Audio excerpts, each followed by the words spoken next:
오늘 우리에게 주신 하나님의 말씀은 마태복음 24장 42절에서 44절까지 말씀입니다. 신약성경 43면 마태복음 24장 42절에서 44절까지 말씀을 한 목소리로 함께 봉독하시겠습니다. 그러므로 깨어 있으라. 어느 날에 너희 주가 임할는지 너희가 알지 못함이라. 너희도 아는 바니 만일 집주인이 도둑이 어느 시각에 올 줄을 알았더라면 깨어 있어 그 집을 뚫지 못하게 하였으리라. 이러므로 너희도 준비하고 있으라. 생각하지 않을 때에 인자가 오리라. 아멘. 시온 찬양대가 하나님께 찬양 드립니다.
오늘 시온 찬양대의 귀한 찬양, 정말 주님 나심의 기쁨이 우리에게 아멘으로 할렐루야로 늘 고백되어지는 그런 귀한 은혜가 우리에게 있음을 감사드립니다.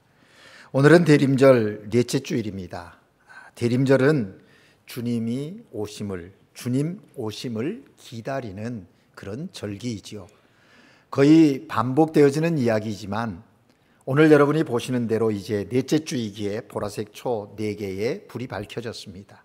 이제 이번 수요일 성탄절에는 주님 이미 오심의 그날을 기뻐하며 감사하며 붉은색 초를 밝히고 하나님께 예배하는 우리의 기쁨이 있게 될 것입니다. 여러분, 대림절은 2가지 의미가 있습니다. 첫째는 인간의 몸을 입고 오신 예수님의 탄생을 감사하고 기뻐하는 그런 절기입니다. 또 2번째는 앞으로 다시 오실 예수 그리스도를 소망하면서 기다리는 절기가 대림절입니다. 대림절은 단순히 이미 오신 초림하신 예수님만을 기다리는 그런 절기가 아니라 우리의 죄를 위하여 십자가에 죽으시고 부활하시면서 승천하시기 전에 우리에게 약속하시고 내가 다시 오시겠다고 약속하신 그 약속을 믿고 신뢰하면서 소망 가운데 기다리는 절기가 대림절이라는 것이죠. 예수님이 처음 오셨을 때는 하나님의 사랑을 완성하러 오셨습니다. 하나님이 사람을 이처럼 사랑하사 독생자를 주시는 구원의 역사를, 구원을 통해서 하나님의 사랑을 완성하기 위해서 오신 그 오심이 첫 인간의 몸을 입고 이 땅에 오시는 사건이었습니다. 이제 두 번째 다시 오실 주님은 하나님의 의를 위하여, 의를 완성하기 위해서 오실 것입니다. 심판의 주로 오시는 것이죠. 그래서 어떤 의미에서 보면 대림절이라고 하는 것은 초림보다는 다시 오실 재림의 주님을 기다리는 그런 절기로 우리의 신앙을 점검하는 그런 시간이기도 한 것입니다. 우리 그리스도인들은 주님의 재림을 기다리는 사람들입니다. 예수님이 승천하시면서 다시 오시겠다고 약속하신 그 말씀을 붙잡고 아멘 주 예수여 오시옵소서 고백하면서 그날을 손꼽아 기다리며 신앙의 삶을 사는 것입니다. 내가 예수를 믿는다라는 것은 그래서 이 그리스도의 재림에 대한 신앙의 고백, 그것이 분명해야 합니다. 이게 분명하지 않으니까 신앙의 능력이 안 나타나고 믿음의 그 본질들이 자그마한 것에서도 흔들려서 신앙의 그 발음을 유지하지 못하는 경우가 많이 있다라는 것입니다. 오늘 성탄으로 이미 오신 주님께 감사하고 다시 오실 주님을 기다림으로써 하나님께 예배하는 여러분 모두에게 하나님께서 은혜와 평강 주시기를 주님의 이름으로 축복합니다. 여러분, 우리는 이번 주일에 마태복음 23장에서 25장 첫 부분을 묵상하면서 이 대림절에 우리의 신앙의 자세가 어떠해야 하는가 하는 것에 대한 주님의 음성을 들었습니다.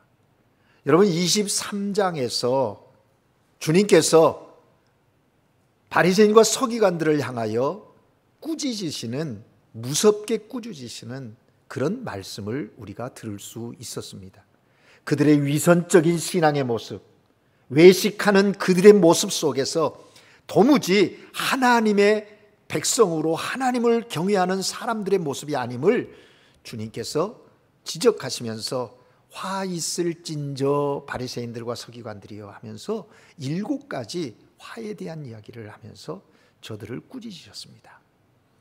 그리고 이제 성전을 나와 성전을 나오는데 제자들이 예수님에게 예수님, 예루살렘 성전이 너무 멋있지 않습니까? 하고 24장 1절에 시작되는 거예요. 예루살렘 성전을 보여주려고 하는 거예요. 그러자 예수님께서 말씀하시는 겁니다. 너희가 이 모든 것을 보지 못하느냐? 내가 진실로 너희에게 이르노니 돌 하나도 돌 위에 남지 않고 다 무너질 것이다. 아니 선생님, 무슨 말씀입니까? 우리 이스라엘에게 있어서 이 예루살렘 성은 너무나도 중요한 성이 아닙니까? 그런데 무너지다니요? 이렇게 말한 거예요. 그 말을 듣고 이제 예루살렘 성전을 나와서 감람산으로 오르시는데 제자들이 예수님께 묻는 거예요. 선생님, 우리에게 말씀해 주십시오. 어느 때에 이런 일이 있겠습니까? 지금 조금 전에 말씀하신 그 일이 언제 있겠습니까? 라고 말합니다. 그리고 주님이 임하실 때 세상 끝에는 무슨 징조들이 있겠습니까? 라고 제자들이 물은 거예요. 그래서 24장에서부터 이제 예수님께서 재림에 대한, 심판에 대한, 마지막 종말에 대한 이야기를 증거하시는 겁니다. 그래서 여러분 24장에서부터 25장까지 바로 그 내용이 하나로 뭉클어져 있다라는 것이죠. 그래서 24장에서 우리 주님은 다시 오실 그날에 대하여 이야기를 하는 거예요. 지금 대림절을 보내고 있는 우리에게 공교롭게도 이 4번째 주간에 주님의 재림에 대한 본문을 묵상할 수 있었다는 것, 이것도 하나님의 놀라운 계획이고 섭리가 아닌가 그런 생각을 해봅니다. 예수님께서 다시 오실 그날에 대하여 말씀하시는데 다시 오실 그날에 대하여 아주 중요한 선언을 하십니다. 분명하게 강조하시는 말씀이 있습니다. 굉장히 중요한 말씀이죠. 24장 36절을 우리가 함께 읽어볼까요? 24장 36절입니다. 24장 36절 함께 읽습니다. 시작. 그러나 그날과 그때는 아무도 모르나니 하늘의 천사들도 아들도 모르고 오직 아버지만 아시느니라. 아멘. 그날과 그때 아무도 알 수 없다는 것입니다. 천사도 모르고 아들인 나도 모른다. 그날과 그때는 오직 하나님만이 아신다라고 말씀하십니다. 그날이 언제 있는지 모른다는 거예요. 여러분, 예수님도 모르시다고 하는 이 날에 대하여 오늘날 수없이 많은 사람들이 이야기하지 않습니까? 이러이러하니 이 해에 오실 것이다. 나름 대단한 영성을 가지고 있는 것처럼 주님의 재림에 대해 연도와 날짜를 정확하게 이야기하는, 그래서 사람들을 현혹하고 미혹하는, 신앙을 흔들려고 하는 악한 영에 사로잡힌 이단들이 오늘 이 시대 속에도 득실거리고 있다라는 것입니다. 예수님은 이렇게 제자들에게 말씀하시면서 그날이 언제 있는지 알지 못하기 때문에 오늘 우리가 읽은 본문 이야기를 하시는 거예요. 어떻게 보면 이 24장의 결론과 같습니다. 24장과 25장의 결론과 같은 중요한 말씀을 예수님께서 제자들에게 하시는 것입니다. 그게 뭡니까? 오늘 본문 42절과 44절이에요. 우리 한번 다시 읽어보려고 합니다. 42절을 읽겠습니다. 시작. 그러므로 깨어있으라. 어느 날에 너희 주가 임할는지 너희가 알지 못함이라. 아멘. 44절을 읽을까요? 시작. 이러므로 너희도 준비하고 있으라. 생각하지 않을 때에 인자가 오리라. 아멘. 무슨 말씀입니까? 주님이 언제 오실는지 모른다. 나 자신도 모른다. 그러나 그날은 반드시 임할 것이다. 그날은 분명히 있다는 겁니다. 그러니 준비하고 있어야 한다. 깨어 있어야 한다. 그렇게 주님께서 말씀하시는 겁니다. 여러분, 우리는 이 말씀을 잠깐 좀 더 깊이 묵상해야 합니다. 제자들의 관심과 주님의 말씀하심이 다름이 있음을 찾아낼 수 있지 않습니까? 너희가 언제 주님이 재림할 것인가에 관심을 가질 것이 아니라 어떻게 재림을 준비해야 하느냐, 그것이 더 중요하다는 것을 주님은 지금 말씀하고 있어요. 그러니까 제자들은 어느 때 어느 시기입니까? 라고 묻습니다. 그런데 주님은 그건 나도 몰라. 그러니 너희가 할 것은 깨어서 준비해야 돼 라고 말씀하시는 겁니다. 그날과 그때가 아니라 어떻게 그날을 준비해야 할 것인가, 그것에 대하여 주님은 말씀하고 계신다라는 겁니다. 그러면 여러분, 주님께서 깨어 준비하라, 깨어 있어야 한다, 준비해야 하느니라 말씀하셨으면 이렇게 깨어 있어라, 이렇게 준비해라, 명확하게 그냥 바로 말씀해 주시면 좋지 않습니까? 근데 오늘 본문에 보면 그렇게 말씀하고 있잖아요. 주님께서 깨어 있으라, 준비하라고 말씀하셨는데 그럼 도대체 깨어 있는다는 것이 무엇인가? 무슨 뜻인가? 준비한다면 또 무엇을 준비해야 하는 것일까요? 우리 주님께서 지금 준비하라고 깨어 있으라고 말씀하시는데 그것이 도대체 뭐냐라는 겁니다. 이게 우리의 물음입니다. 재림절 넷째 주일 하나님께 예배드리는 우리는 주님께서 말씀하신 깨어 준비하라 하신 이 말씀의 그 깊이를 깨닫고 우리가 정말 깨어서 준비하는 하나님의 사람들이 되어야 하겠다라는 것입니다. 여러분 보십시오. 예수님은 준비하고 깨어 있으라 말씀하신 뒤에 깨어 있는 것과 준비하는 것이 무엇인지를 이 말씀 다음에서 4가지 비유를 통해서 우리에게 말씀해 주시는 거예요. 24장 우리 본문 읽은 뒷부분에 2가지 비유가 있습니다. 그리고 25장에 또 2개의 비유가 나와서 총 4개의 비유가 이 주님이 말씀하신 깨어 준비하라고 하는 그 말씀의 답이 거기에 담겨 있다라는 것입니다. 첫째 비유는 뭡니까? 악한 종에 관한 비유인 거예요. 주인이 종에게 무엇인가를 맡기고 먼 길을 떠나 돌아왔더니 악한 종이 제대로 일을 하고 있지 않은 겁니다. 그래서 주인이 그 종을 혼내주었다는 내용이 첫 번째 비유예요. 그리고 두 번째 비유가 나오는데 그건 열처녀의 비유이죠. 신랑을 맞이하기 위해서 5 처녀는 기름을 준비했는데 다른 5 처녀들은 기름을 제대로 준비하지 못해서 그 잔치에 참여하지 못하고 그런 안타까운 불행한 일을 맡게 되었다. 그게 10처녀의 비유의 내용입니다.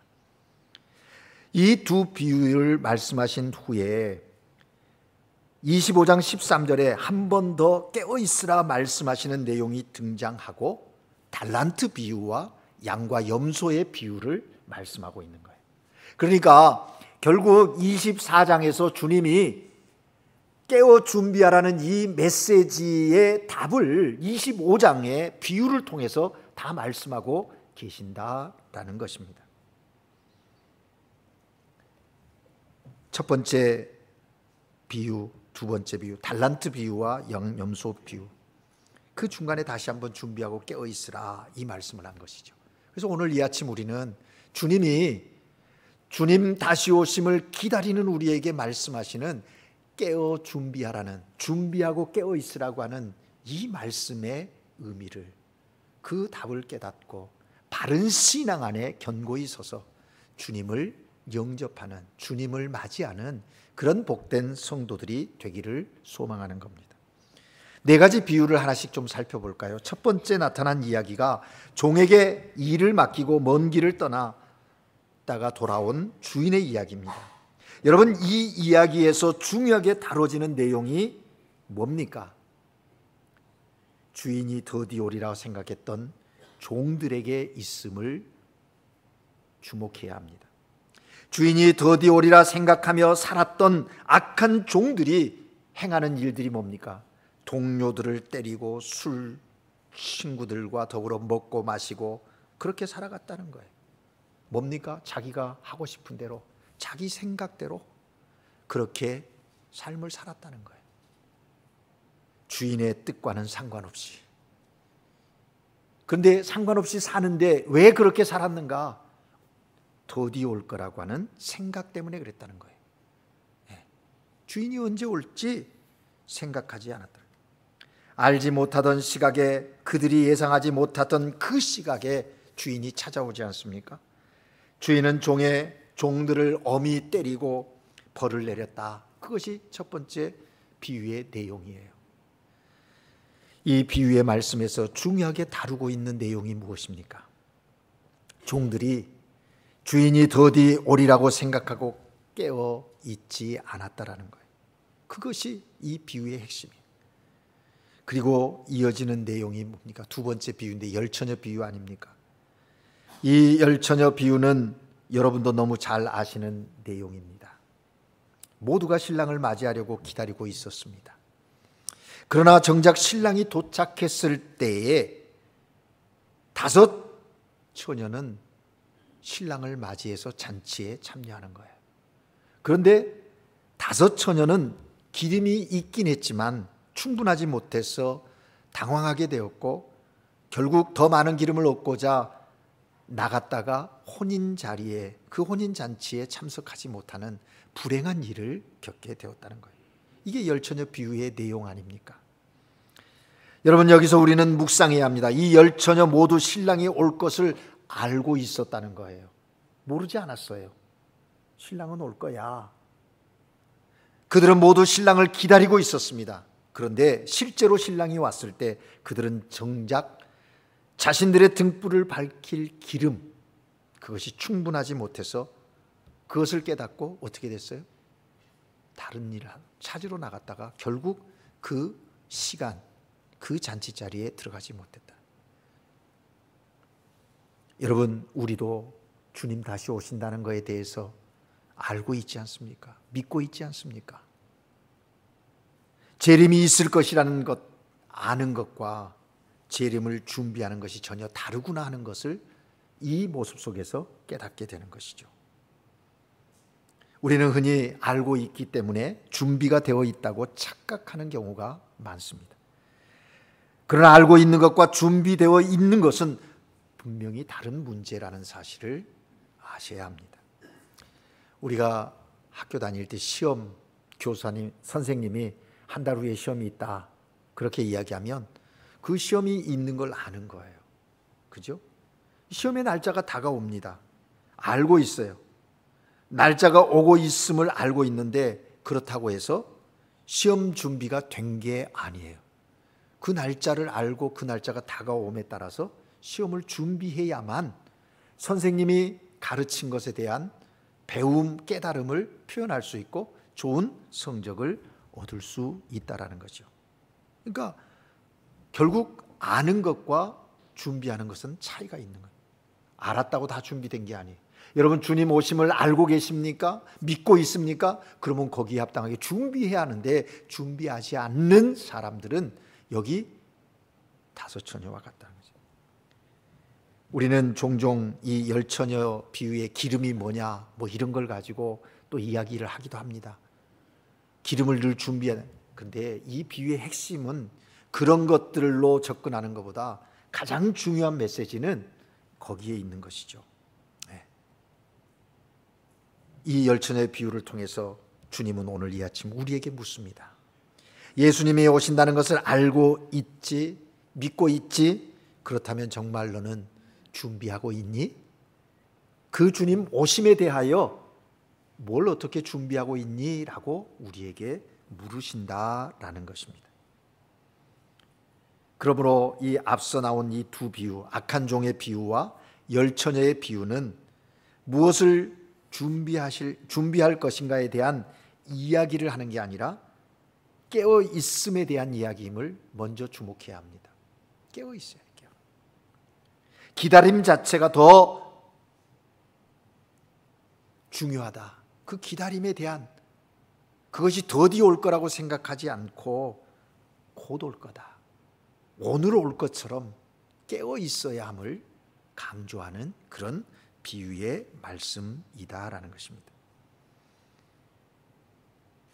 열 처녀 비유 마지막 부분에 그래서 25장 13절에 이렇게 말씀하고 있는 거예요. 우리 한번 다시 읽어볼까요? 25장 13절입니다. 함께 읽습니다. 시작. 그런즉 깨어 있으라. 너희는 그날과 그때를 알지 못하느니라. 아멘. 무슨 얘기입니까? 오늘 우리 본문 42절과 똑같은 말씀 아닙니까? 두 번 병행되고 있는 거예요. 그러니 이 25장, 24장에 나와 있는 이 말씀을 같은 연결선상에서 이해하고 봐야 한다는 것이죠. 이제 한 걸음 더 나갑니다. 예수님께서는 그날과 그때를 알지 못한다는 말씀을 하신 후에 이제 본격적으로 그러면 무엇을 어떻게 준비해야 하는지, 준비해야 할 것이 무엇인지에 대하여 깨어 있다는 것은 어떤 의미인지에 대하여 우리에게 더 정확하게 두 가지 비유를 통해서 말씀해 주십니다. 첫 번째 비유가 뭡니까? 달란트 비유입니다. 여러분 너무나 잘 아는 비유 아닙니까? 달란트를 받은 종들의 이야기가 달란트 비유입니다. 한 달란트를 받은 종과 두 달란트를 받은 종, 5달란트를 받은 종이 있습니다. 그들에게 그 달란트를 주고 주인이 멀리 여행을 떠났다는 거예요. 이후에 한참 뒤에 돌아오는데 돌아와서 종들에게 달란트를 어떻게 했는지 묻지 않습니까? 그래서 종들이 5달란트 가진 종은 5달란트를 더 남겨 주인에게 보이고 2달란트를 받은 종은 2달란트를 더 남겨서 주인에게 보여줍니다. 하지만 1달란트 받은 종은 주인이 무서워 땅속에 묻어뒀다가 그 1달란트만 가지고 주인 앞에 꺼내 놓습니다.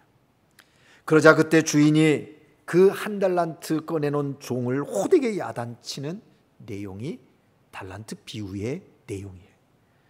여러분 우리는 이 달란트 비유가 주님의 재림을 말씀하는 흐름선상에서 이해해야 한다는 사실을 주목해야 합니다.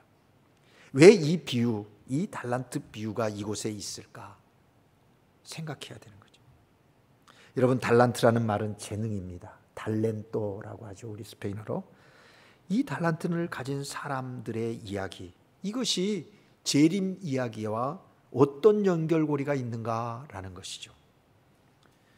우리 예수님이 재림과 관련하여 달란트 비유를 말씀하시는 데는 큰 의미가 있음을 아셔야 합니다. 우리에게 각자 각자마다 하나님께서 주신 재능이 있습니다. 누구 뭐 하나 가졌느냐, 둘 가졌느냐, 다섯 가졌느냐가 중요하지 않습니다. 하나님 편에서는 중요하지 않아요. 우리 인간은 서로 비교해서 저 사람은 저렇게 많이 가졌는데 나는 왜 이것뿐이냐고 원망하고 불평할지 모릅니다.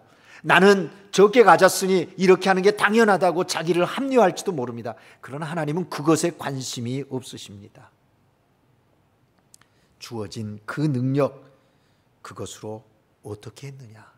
근데 이 달란트 비유에서 우리가 꼭 기억해야 할 거 하나는요, 주님이 오실 때 바로 그것을 계산한다는 거예요.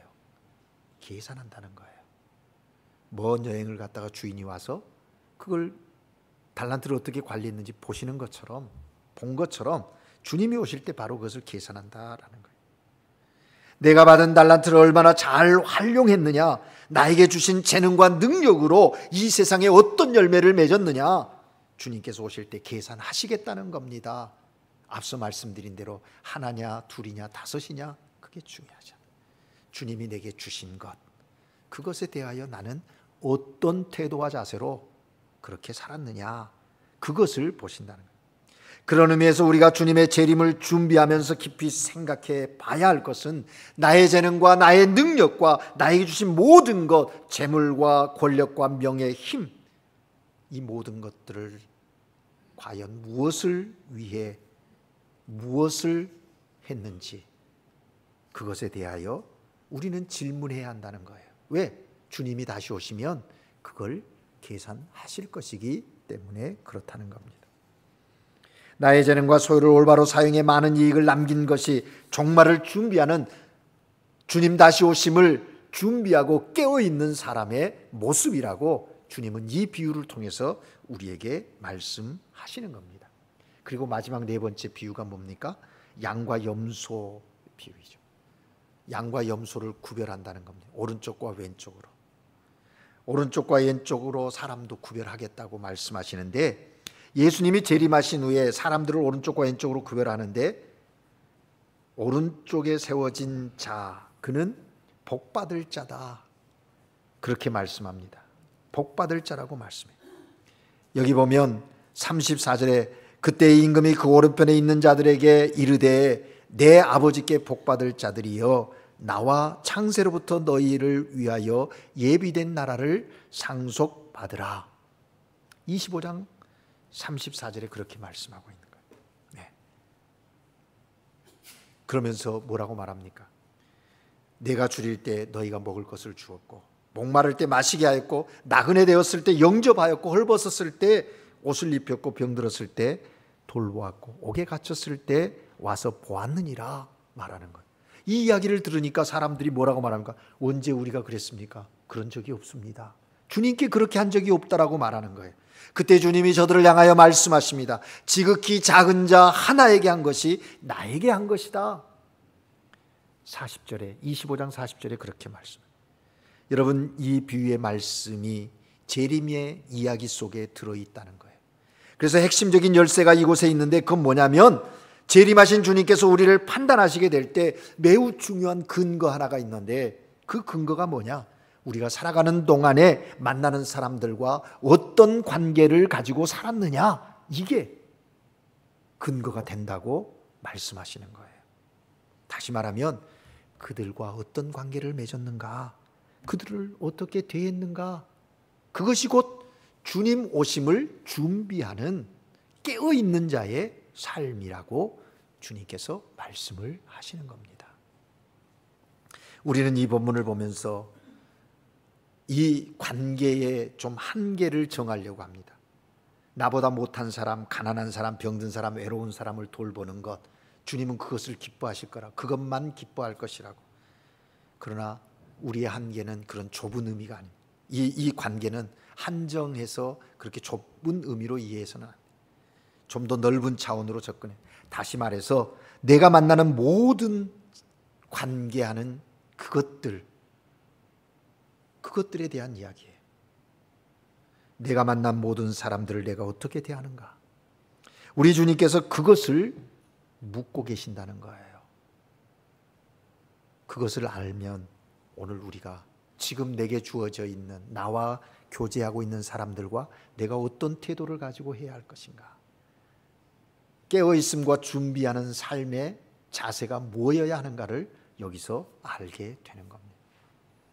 여러분, 인간은요 굉장히 자기중심적입니다. 이기적입니다. 자기 생각과 자기 관점에서만 일. 그러나 주님을 경외하는 믿음의 사람들, 주님의 마음을 본받는 사람들 다름이 있습니다. 주님은 그것을 우리에게 원하시는 거예요. 마지막 때 주님이 물으실 텐데 깨어 준비하는 자의 삶이란 바로 그런 것이다 라는 겁니다. 어떤 관계를 유지하며 살 것인가? 나 중심적이 아닌, 이기적이 아닌 주님의 마음, 주님의 모습으로 대하는 거예요. 그럴 때 거기에 생명의 역사가 나타나고 주님 오심을 바로 준비하는 깨어있는 자의 삶이 된다라는 것입니다. 여러분, 마태복음 25장에서 말씀하신 예수님의 달란트 비유와 양과 염소의 비유는 굉장히 평범한 이야기 같습니다. 그러나 그 속에 담겨 있는 메시지는 오늘 이 시대를 살아가는 우리 그리스도인들에게 굉장히 중요한 메시지를 전해주고 있는 것입니다.